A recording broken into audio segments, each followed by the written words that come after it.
May kapakuan guys o kanang biga, pwede na siya i-harvest, pwede na siya kaunon.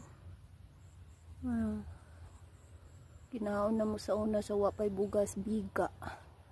Wako kabaw kung kamo nakarelate mo, pero kami guys nakakaon jud mo ani biga guys. Ano siya, pwede na siya kung anon kuhaon i-harvest kay kuan naman daw siya sakto na sa edad ingon akong nanay.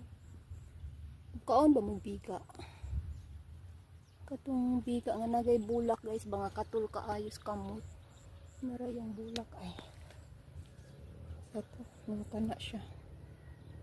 Katul kayo. Nara yung bulak. Ingon akong nanay nga mo daw harbisan.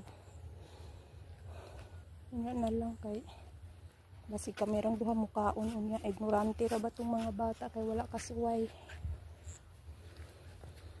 Lingkod sa ko guys kay paugas sa tasingot tawa pa mong kanding ato ubos baliton dato na ako nita pa ko unsay kuanon nga nindot man mag-imot-imot sa adire tanaw sa mga panganod.